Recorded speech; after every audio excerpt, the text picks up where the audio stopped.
everyone. So first I'd like to talk about Moonrise Kingdom, the film that we had to watch this week. I personally didn't really care for this as much as I liked Perks of Being a Wallflower.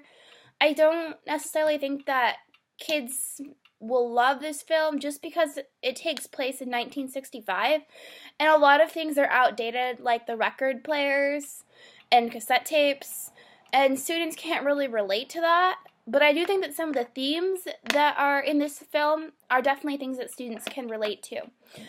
So, the quote that I picked from this film is a line that Susie says when she's talking to Sam. I wish I was an orphan because their lives are more special. Now, Sam seemed kind of offended by that because to him, his life has been far from perfect, and to him, Susie has the perfect life, a mom and dad and that are lawyers and a bunch of siblings living in a house, whereas Sam didn't have that because his parents died and he's living with foster parents. So I think that this quote kind of encompasses the idea is we always kind of want what we don't have. We always think that someone else has a better life than we have. So I think that that's an important message that students can think about while reading this. I also like that there's music throughout this movie. I like the fact that Sam and Susie are, sitting in their little hideout, listening to music. I think that that's really cute. It amazed me how strong a relationship between two 12-year-olds could be. And I think that goes to show and sends a message to our students that love can be strong no matter what the age is. Now, I was thinking about what age I'd probably show this film to my students, and I was probably thinking like 6th or 7th grade, but I'm not so sure. I think probably 6th or 7th grade. It's definitely a film that I would show in class because I think it can be appealing to many different types of people. Now, I'm not going to say appealing more to boys than girls because I'm not going to stereotype here, but I will say that there's the whole adventure side of this story. They're running away from home, and then there's the whole heartfelt relationship between Sam and Susie. So I think that many people could relate to this and enjoy watching this film. It's also humorous in parts as well, and students, love humor. For instance, when Sam touches Susie's chest for the first time, and then she says, "Oh, now they'll grow." So that made me chuckle while I was watching the movie. So ideas for activities that could be done based on this film. Stop the film in spots and have students make predictions. Because this is kind of an adventure film, I think it'd be really cool to work with students on building their skills and making predictions.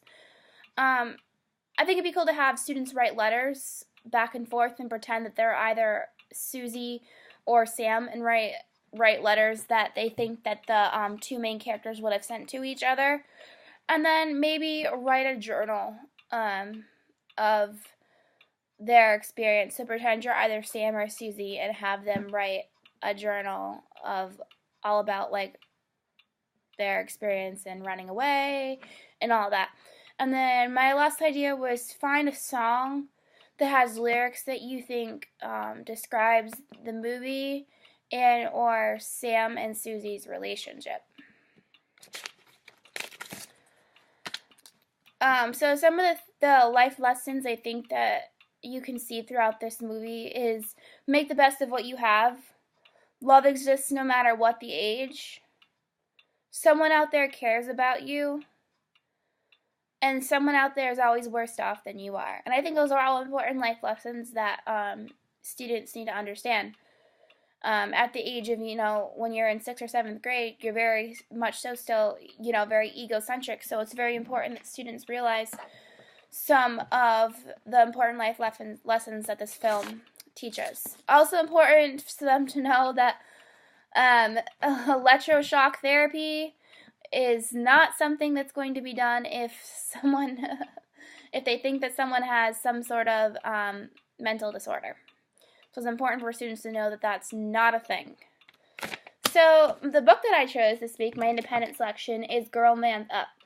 This is such a great book. They describe it, the New York Times describes it as fierce, tender, and unstoppable. So the main character in this book is Penelope. She does not identify as transgender, gay, queer, or lesbian.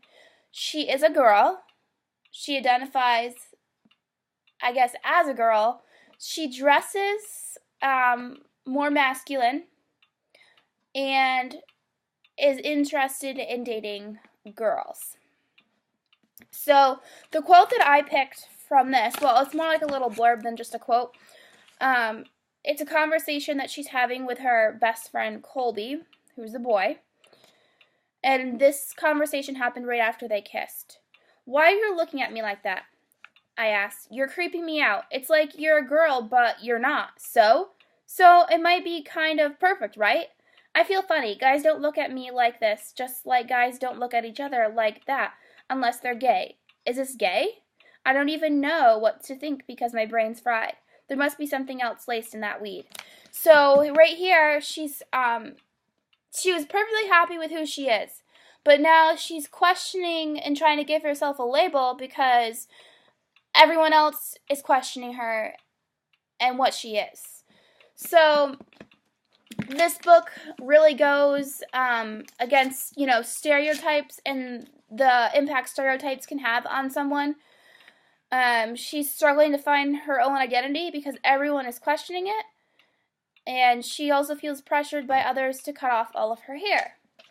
The main themes in this book are pregnancy, drugs, peer pressure, relationships, friendships, and family dynamics. And when I think back to the readings this week, we need to provide students with multiple examples of books having to do with gender identification, because every character going through gender identification in these books deals with it differently and has different views and opinions and has different experiences. Therefore, it's very, very important that we provide students with many different experiences. For instance, Penelope's parents don't support her, don't seem to care, but that might not be the same case for someone else. So it's important that we don't just provide one example of a book that has someone dealing with gender identification issues. And also, I think that this would be a book that I would read in a literature circle. I don't think this is a book that I would read with the entire class all at once.